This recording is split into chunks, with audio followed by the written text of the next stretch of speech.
Hello students, আজকে আমি তোমাদের ক্লাস 11-এর একটা নতুন চ্যাপ্টার শুরু করছি। হ্যাঁ, চ্যাপ্টারটার নাম হলো পারমুটেশন অ্যান্ড কম্বিনেশন, পিএনসি। তো প্রত্যেক বছরই এই চ্যাপ্টারটা নিয়ে অনেকেই বলেছো যে স্যার এই চ্যাপ্টারটা খুব শক্ত। তো আমি তোমাদের প্রথম থেকেই একটা কথা বলছি, এই চ্যাপ্টারটা কিন্তু খুব শক্ত নয়। একবার যদি বুঝে যাও তাহলে কিন্তু খুবই সোজা লাগবে। আর তাই জন্য আমি কী করেছি, যে আমি এই চ্যাপ্টারটার খুব ছোটো ছোটো কয়েকটা ভিডিও ফার্স্টে দিয়ে দেবো তোমাদেরকে। হ্যাঁ, তো সেই ভিডিওগুলো তোমরা খুব ভালো করে আগে দেখবে, তাহলে চ্যাপ্টারটার সব কনসেপ্টগুলো তোমাদের ক্লিয়ার হয়ে যাবে। তারপরে তোমরা এসএনদের সলভগুলো দেখো। আমি প্রথম থেকেই এসএনদের বইয়ের সলভ দিতে আরম্ভ করছি না। ফার্স্টে আমি চ্যাপ্টারটার যাবতীয় কনসেপ্ট একটু আলোচনা করে দেবো ছোটো ছোটো ভিডিওতে। তোমরা প্রত্যেক দিন ওই ভিডিওগুলো একটু ভালো করে দেখবে। এবার ওই ভিডিওগুলো সব দেখা হয়ে গেলে তোমাদের একটা কনসেপ্ট চলে আসবে যে এইভাবে অঙ্কগুলো করতে হয়, এই টাইপের। তো তারপরে তোমরা নিজেরাও অঙ্কগুলো করতে পারো, প্লাস আমি তো তোমাদের এসএনদের বইয়ের অঙ্কগুলো করিয়ে দেবো। তখন তোমরা অন্যান্য বইয়ের অঙ্কগুলোও ইজিলি করতে পারবে। তাই বলবো যে খুব মন দিয়ে তোমরা ভিডিওগুলোকে দেখে নাও, তাহলে আর এই চ্যাপ্টারটা নিয়ে আর কোনো সমস্যা থাকবে বলে আমার মনে হয় না। ঠিক আছে, তাহলে শুরু করছি। পারমুটেশন অ্যান্ড কম্বিনেশন মানে বিন্যাস ও সমবায়। বিন্যাস ও সমবায়। আচ্ছা, আরেকটা ব্যাপার, সেটা হচ্ছে যে আমরা কিন্তু বিন্যাস আলাদা করে সমবায় আলাদা করে এরমভাবে করব না। হ্যাঁ, কারণ ওইভাবে করাও যায় না। বিন্যাস আর সমবায় আমরা একসঙ্গে করব। মানে আমরা দুটোই ইউজ করব, সমবায়কেও ইউজ করব অঙ্কতে, বিন্যাসকেও ইউজ করব। অর্থাৎ দুটো মিশিয়ে আমরা করব। যে শুধু বিন্যাস দিয়ে করলাম বা শুধু সমবায় দিয়ে করলাম, আলাদা আলাদাভাবে যেমনভাবে দেওয়া আছে বইয়ে সেভাবে করব না। ক্লিয়ার? আচ্ছা, এখানে পারমুটেশন অ্যান্ড কম্বিনেশনের ফার্স্টে তোমাদের যেটা বলতে হবে সেটা হচ্ছে যে এখানে আমরা কি শিখব। এখানে আমরা বেসিক্যালি শিখব যে কিভাবে কাউন্টিং করে। হ্যাঁ, কাউন্টিং করে মানে কিভাবে গুনতে হয়। যেমন ধরো, কাউন্টিং করার মানে আমরা যখন যে কাউন্টিংগুলো করি তখন কিভাবে কাউন্টিং করি, হয় যোগ করে করি, না হলে গুণ করে করি, তাই তো? হয় মাল্টিপ্লিকেশান আমরা ইউজ করি, নইলে অ্যাডিশান ইউজ করি। এইটা আমাকে বুঝতে হবে। তাহলে মাল্টিপ্লিকেশান আর অ্যাডিশান এই দুটোকে ইউজ করে আমরা কাউন্টিং যখন করব, তখন এছাড়াও আমাদের এইগুলো যখন ইউজ করব, এছাড়াও আমাদের কিছু টুলস আমরা এই চ্যাপ্টারটায় শিখব। হ্যাঁ, মানে ফ্যাক্টোরিয়াল, এই জাতীয় কিছু জিনিস আর কিছু ফর্মুলা। হ্যাঁ, পারমুটেশনের ফর্মুলা, কম্বিনেশনের ফর্মুলা, সেইগুলোকে আমরা ইউজ করে করে খুব সহজেই কাউন্ট করে নেব। যে কোনো জিনিসকে কাউন্ট করা, এই চ্যাপ্টারটার মেন হচ্ছে যে কোনো জিনিসকে কাউন্ট করা, কীভাবে কাউন্ট করতে হয়। আর একটা ব্যাপার বলতে হবে যে বিন্যাস, এই বিন্যাসটা একটু বলে নিই। বিন্যাস কোনটা আর সমবায় কোনটা, ঠিক আছে? পরে ডিটেলসে বলবো, এখন শুধু জাস্ট জেনে রাখবো সমবায় মানে হচ্ছে জাস্ট সিলেকশান করা, সিলেকশান। ঠিক আছে, সমবায় হচ্ছে সিলেকশান, আর বিন্যাস হচ্ছে প্রথমে সিলেকশান, তারপরে অ্যারেঞ্জমেন্ট। মানে প্রথমে সিলেকশান করব, তারপরে সেই সিলেক্টেড বস্তুগুলোকে অ্যারেঞ্জমেন্ট করব, মানে শাফলিং করব। মানে সাজাবো, সজ্জিত করব। প্রথমে সিলেকশান করে নেব, তারপরে সজ্জিত করব। আর এখানে শুধু সিলেকশান করব। আচ্ছা, এখানে সমবায়ের ক্ষেত্রে একটা জিনিস বলার দরকার, সেটা হচ্ছে অর্ডার এখানে ইম্পর্টেন্ট নয়। শুধু সিলেকশান করে রেখে দেবো, মানে দল গঠন করে রেখে দেবো। অর্ডারে কি অর্ডারে সেই দলটা আছে সেটা আমাদের কাছে কোনো বিবেচ্য নয়। ঠিক আছে, অর্ডারটা এখানে গুরুত্বপূর্ণ নয়, কিন্তু বিন্যাসে কি অর্ডারটা গুরুত্বপূর্ণ। কারণ এই যে অ্যারেঞ্জমেন্ট, সিলেকশান করলাম, তারপরে তাদেরকে আমাকে অ্যারেঞ্জ করতে হবে, সেই জন্য অর্ডারে রাখতে হবে। আচ্ছা, এটা নিয়ে আমরা নেক্সট ভিডিওগুলোতে আলোচনা করব। জাস্ট বলে রাখলাম যে বিন্যাস মানে হচ্ছে ফার্স্টে সিলেকশান করব, তারপরে সেই সিলেক্টেড বস্তুগুলোকে, মানে ধরো কিছু বস্তু দেওয়া আছে, আমার সামনে হয়তো 20খানা বস্তু আছে, সেখান থেকে ধরো আমি 4টে বস্তুকে নিয়ে ফার্স্টে সিলেক্ট করলাম, যে কোনো 4টে বস্তুকে সাজালাম, সিলেক্ট করলাম। এবার সেই সিলেক্টেড বস্তু 4টে বস্তুকে তারপরে সাজিয়ে ফেললাম, সেইটা হলো বিন্যাস বা পারমুটেশন। আর সমবায়টা কি না, ধরো 20টা বস্তু আছে, সেই 20টা বস্তু থেকে ফার্স্টে আমি ওই 4টে বস্তুকে জাস্ট সিলেক্ট করে রেখে দিলাম। তো এই যে সিলেক্ট করে রেখে দিলাম, এটাই হলো কম্বিনেশান বা সমবায়। তাহলে বোঝা গেছে ব্যাপারটা, যে সমবায় মানে হচ্ছে শুধু সিলেকশান। হ্যাঁ, শাফলিং নয়, সেই বস্তুগুলোকে আর আমি সাজাবো না, জাস্ট সিলেক্ট করে রেখে দিলাম। আর বিন্যাস মানে সিলেকশান করলাম বস্তুগুলোকে, মানে 20টা বস্তু থেকে 4টে বস্তুকে ফার্স্টে সিলেক্ট করলাম, তারপরে সেই সিলেক্টেড বস্তুগুলোকে অ্যারেঞ্জ করলাম, মানে সাজালাম, তাহলে সেটা হলো বিন্যাস বা পারমুটেশন। এইটা জাস্ট একটুখানি বলে দিলাম। আচ্ছা, এবার যে জিনিসটা বলছিলাম, counting, fundamental principal of counting, এটা খুব দরকার। ফান্ডামেন্টাল প্রিন্সিপাল অফ কাউন্টিং সেটা কি না, দুরকমভাবে হতে পারে। একটা হচ্ছে মাল্টিপ্লিকেশন,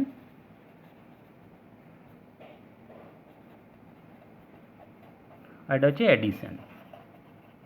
ঠিক আছে, একটা হচ্ছে গুণ করা, আর এটা হচ্ছে যোগ করা। এটা গুণ আর এটা হচ্ছে যোগ, এই দুরকমভাবে আমরা কাউন্ট করি। তো ফান্ডামেন্টাল প্রিন্সিপাল অফ কাউন্টিং হচ্ছে দুটো, একটা হচ্ছে মাল্টিপ্লিকেশন, একটা হচ্ছে অ্যাডিশন। এই দুটো একটু খেয়াল রাখতে হবে। এবার একটা এক্সাম্পল দিচ্ছি, দেখো এখানেই দেখিয়ে দিচ্ছি। ধরো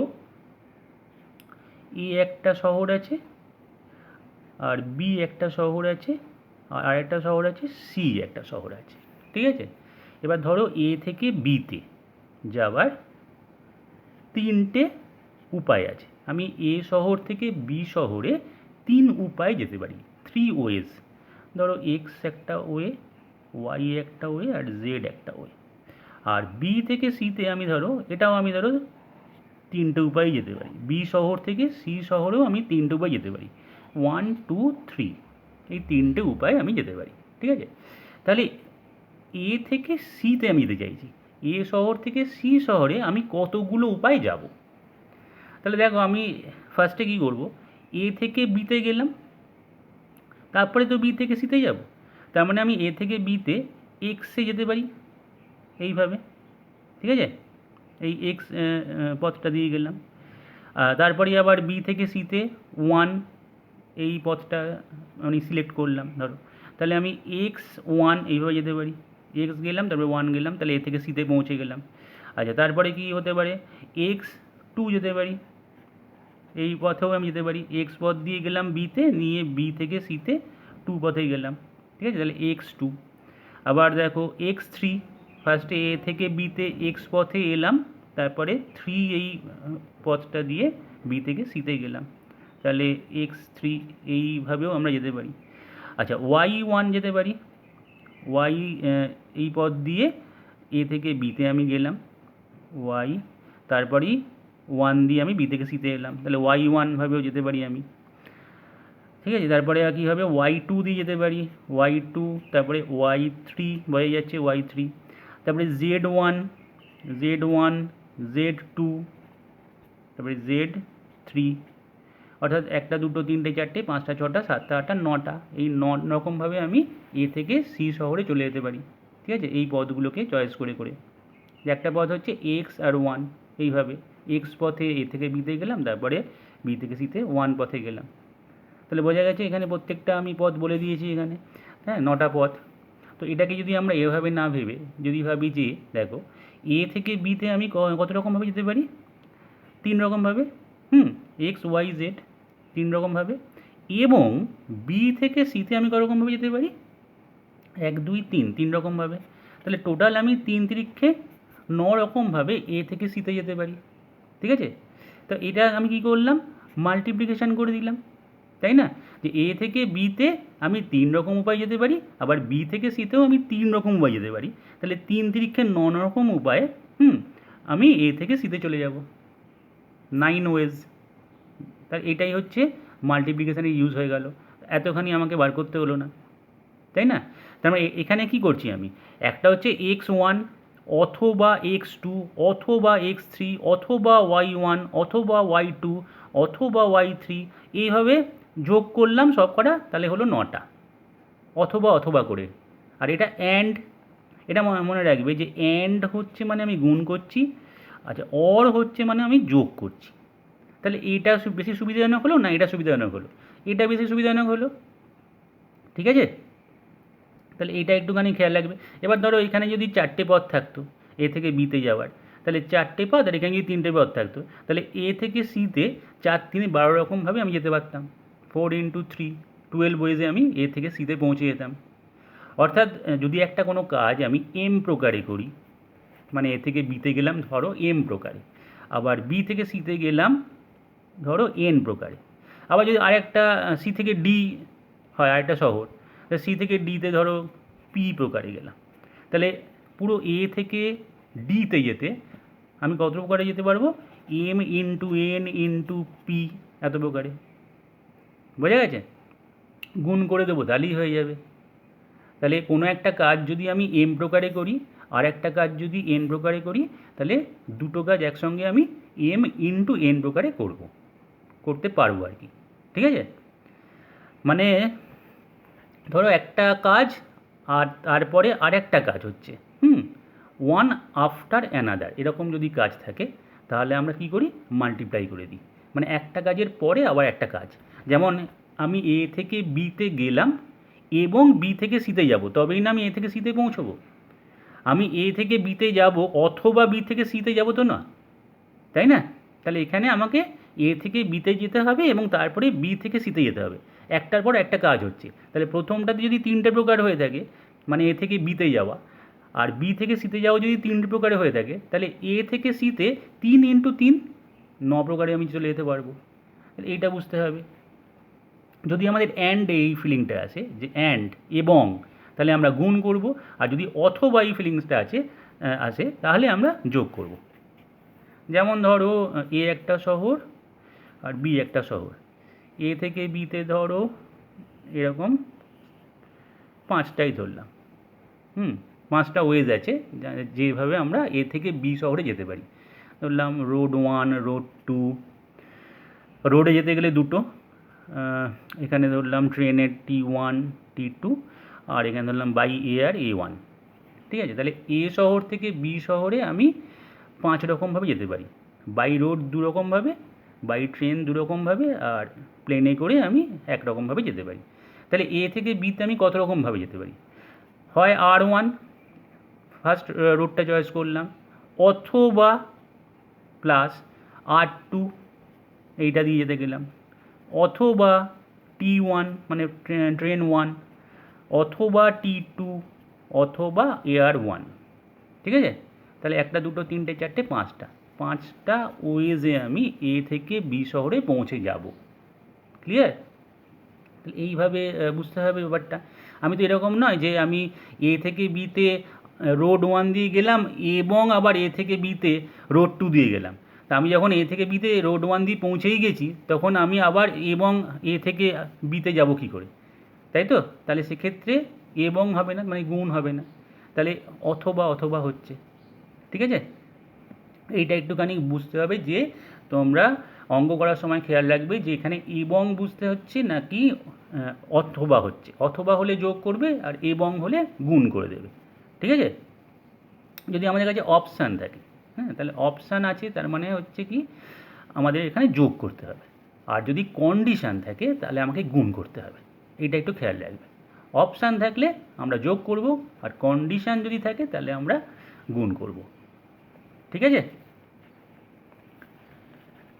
তাহলে এই জায়গাটা আশা করি বুঝতে পেরে গেছো। আচ্ছা, এবার একটা কোশ্চেন করা যাক। ধরো কোশ্চেনটা যে 3 অঙ্কের কতগুলি স্বাভাবিক সংখ্যা আছে? কতগুলো ন্যাচারাল নাম্বার আছে 3 অঙ্কের, 3 ডিজিটের 3 অঙ্কের কতগুলো স্বাভাবিক সংখ্যা আছে? ধরো এটাকেও দিল, তখন আমি কীভাবে হিসেবটা করব? 3 অঙ্কের স্বাভাবিক সংখ্যা। তাই আমি প্রথমে কী করলাম? এরকম একটা বক্স কাটলাম, নিয়ে এখানে 3টে ঘর করে নিলাম, নিয়ে একক, দশক, শতক করলাম। ঠিক আছে? আচ্ছা, ন্যাচারাল নাম্বার স্বাভাবিক সংখ্যা 3 অঙ্কের এমনি আমরা বলে দিতে পারবো, তাই না? 3 অঙ্কের স্বাভাবিক সংখ্যা শুরু হবে কোথা দিয়ে? 100 থেকে শুরু হচ্ছে, কারণ 99টা হচ্ছে 2 অঙ্কের সংখ্যা। তাহলে 100 থেকে কত অবধি যাবে? 999 অবধি। তাহলে আমাকে কেউ যদি জিজ্ঞেস করে যে 3 অঙ্কের কতগুলো ন্যাচারাল নাম্বার আছে, তা আমি বলবো যে এটা তো সবাই বলতে পারবে, 999 থেকে 100 বাদ দিয়ে দেবো, ডিফারেন্স করবো, তার সঙ্গে 1 যোগ করে দেবো। তাহলে কত হচ্ছে? এটা হয়ে যাচ্ছে 899 প্লাস 1 মানে 900টা আছে, 900খানা স্বাভাবিক সংখ্যা আছে 3 অঙ্কের। এটা আমরা এমনি হিসেব করে বলে দিতে পারি। কিন্তু যদি আমরা একটু অন্যরকমভাবে হিসেবটা করি, অন্য ক্ষেত্রে আমাদের কাজে লাগবে, সেটাকে কীভাবে করতে হবে একটু ভালো করে দেখে নাও। দেখো 3 অঙ্কের স্বাভাবিক সংখ্যা মানে আমি এরকম একটা বক্স কেটেছি, যেখানে 3টে ঘর করেছি, এরকম 3খানা বক্স করেছি। তাহলে প্রথমে একক স্থানীয় অঙ্কটা, তারপরে দশক স্থানীয় অঙ্ক, তারপরে শতক, ঠিক আছে? ইউনিটস প্লেস এটা, তারপরে টেন্স প্লেস, তারপরে হান্ড্রেডস প্লেস, এইভাবে আমি ভেঙে নিয়েছি। তাহলে এবার দেখো, ফার্স্টে চিন্তা করে দেখো, এই যে একক স্থানের এই যে ঘরটা, এটাকে ফিল করার আমাদের হাতে কতগুলো অপশান আছে, এটা মানে আমাদের কাছে অ্যাভেলেবেল ডিজিট কতগুলো আছে। তো এখানে আমরা কী কী ডিজিট বসাতে পারি? আমরা বসাতে পারি এখানে 0, 1, 2, 3, 4, 5, 6, 7, 8, 9, 10 তো আর বসাতে পারবো না, 1 ডিজিট নাম্বার বসাতে হবে, সিঙ্গেল ডিজিট আর কি। তাহলে এখানে আমি 9টা, 1 থেকে 9, আর এখানে 0, তাহলে 10টা ডিজিটের যে কোনো একটা ডিজিট আমি এখানে বসাতে পারবো। তাহলে এখানে আমাদের হাতে অপশান ছিল 10টা, তাহলে 10টা বসালাম। এবং এখানে এবং হবে, কারণ অথবা নয়, আমাকে এখানে বসানোর পর যে কোনো একটা ডিজিটকে আমি বসাবো, এখানে বসানোর পর আমাকে আবার এইখানটাতেও বসাতে হবে, আবার এখানেও তো বসাতে হবে, নাহলে তো 3 অঙ্কের সংখ্যাই তৈরি হবে না, তাই না? তাহলে এখানে বসাবো, অথবা এখানে বসাবো, অথবা এখানে বসাবো না, আমাকে এখানে বসাতে হবে, মানে এককের ঘরে, এবং দশকের ঘরেও বসাতে হবে। তাহলে দশকের ঘরেও আমাদের হাতে অপশান কটা আছে? আমাদের হাতে 10টা অপশানই আছে। ক্লিয়ার? এইখানটা, এই যে ঘরটাতে আমরা যে কোনো এই 10টা ডিজিটের মধ্যে একটা ডিজিটকে আমরা এখানে রাখতে পারি। এবং শতকের ঘরটা মানে 100 প্লেসটাকেও আমাকে কোনো একটা ডিজিট দিয়ে ফিল করতে হবে। তাহলে এখানে আমাদের হাতে অপশান কটা আছে? আমাদের হাতে কি 10টা অপশান আছে? আমাদের হাতে এখানে 10টা অপশান নেই, 0টা আমরা ইউজ করতে পারবো না, কারণ 0 দিয়ে যে অঙ্কগুলো মানে যে সংখ্যাগুলো শুরু হবে, সেই নাম্বারগুলো কী হবে? 2 অঙ্কের সংখ্যা হয়ে যাবে, মানে 0, 2, 4, এটা আমাদের 3 অঙ্কের সংখ্যা নয়। 0, 8, 9, এটা 3 অঙ্কের সংখ্যা নয়, তাই এই শতকের ঘরে 0কে ইউজ করা যাবে না, ঠিক আছে? তাহলে 0কে ইউজ যদি না করতে পারি, তাহলে আমাদের হাতে অ্যাভেলেবেল কতগুলো ডিজিট থাকলো? 9টা। তাহলে এখানে 9 করে দাও, এই জায়গাটায় 9টা ডিজিট দিয়ে আমি ভরাট করতে পারবো। তাহলে এককের ঘরে 10টা ডিজিট দিতে পারবো, এবং দশকের ঘরে 10টা ডিজিট দিতে পারবো, এবং শতকের ঘরে 9টা ডিজিট দিতে পারবো। তাহলে টোটাল কতগুলো সংখ্যা তৈরি হলো? 9 10 90, 90 10 900টা। আশা করি এটা বোঝা গেছে। তো এইখানে একটা জিনিস চিন্তা করে দেখো, যে শতকের ঘরে যে 9টা ডিজিট আমরা দিচ্ছি, সেটা কী কী ডিজিট দিতে পারি? আমরা 0 বাদ দিয়ে 1, 2, 3, 4, 5, 6, 7, 8, 9 দিলাম। আচ্ছা, এইখানে 10খানা ডিজিট দশকের ঘরে দিচ্ছি, তাহলে সেক্ষেত্রে আমি কী করছি? 0, 1, 2, 3, 4, 5, 6, 7, 8, 9। আচ্ছা, এককের ঘরে মানে ইউনিট প্লেসেও আমি 0, 1, 0 এখানে অ্যালাউড আছে, 1, 2, 3, 4, 5, 6, 7, 8, 9, এই কটা ডিজিট আমি দিয়ে দিলাম। বোঝা গেছে? তাহলে এখন দেখো, আমি যখনই গুণ করব, এটা মনে রাখবে যে গুণ করার সময় আমরা কিন্তু যত রকম সংখ্যা হতে পারে 3 অঙ্কের, সব কটা সংখ্যাই এখানে তৈরি হয়ে যাবে এই গুণ যখনই করব। যেমন দেখো, আমি 1, 0, এইখানে প্রথমে ধরো দশক আর শতকের ঘরে কী কী তৈরি হচ্ছে সংখ্যা? 1, 0 হতে পারে, 1, 0 হতে পারে, 1, 1 হতে পারে, 1, 2 হতে পারে, 1, 3 হতে পারে, 1, 4 হতে পারে, ঠিক আছে? তারপরে 1, 5 লিখে যাচ্ছি আমি পরপর, 1, 5 হতে পারে, 1, 6 হতে পারে, 1, 7 হতে পারে, 1, 8, 1, 9, এই অবধি হবে, ঠিক আছে? 1, 0 তো বলেইছি ফার্স্টে। 1 দিয়ে আমি এতগুলো তৈরি করে ফেললাম, 1, 0, 1, 1, 1, 2, 1কে শুরু করে, ঠিক আছে? তাহলে এখানে কটা তৈরি হলো? এখানে দেখো 10টা তৈরি হয়ে গেছে, 1 যেখানে শুরু করছি। আচ্ছা, সেরকম একই রকমভাবে আমি যদি 2 দিয়ে করি, 2, 0, 2, 1, 2, 2, 2, 3, 2, 4, এইভাবে আবার আমি 10টা করতে পারবো। তাহলে 1-এর জন্য 10টা, 2-এর জন্যও 10টা, 3-এর জন্যও 10টা, 30, 31, 32, 33, 34, এরকমভাবে 10টা। তাহলে 9টা আমার এখানে ডিজিট আছে। তাহলে এখানে টোটাল কতগুলো সংখ্যা তৈরি হয়ে যাবে এই দুটো ঘরে, দশক আর শতকে? দেখো, দশক আর শতকে কটা হবে? তাহলে 90খানা হয়ে যাবে।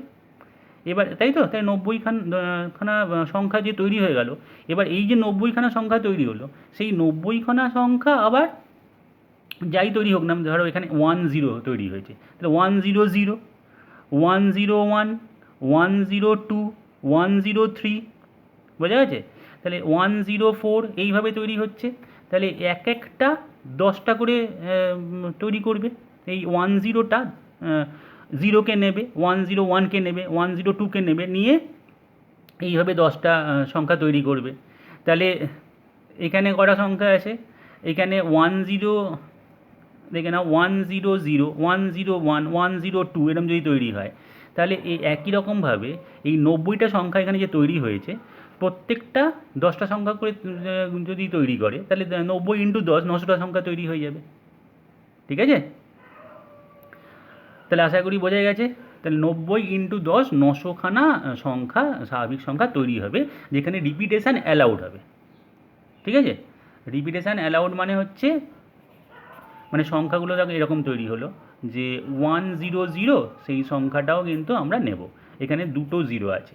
121, এখানে দুটো 1 আছে, সেটাও কিন্তু এই গুণ করছি বলে চলে আসছে। 121 তো আসবেই, কারণ এখানে 12, এখানে আবার এই যখন 1কে নেবে তখন 121 পেয়ে গেলাম, তাহলে 1টা রিপিট হয়ে গেল। তাহলে রিপিটেশান অ্যালাউড যদি থাকে, তাহলে কতগুলো এরকম স্বাভাবিক সংখ্যা তৈরি হবে 3 অঙ্কের?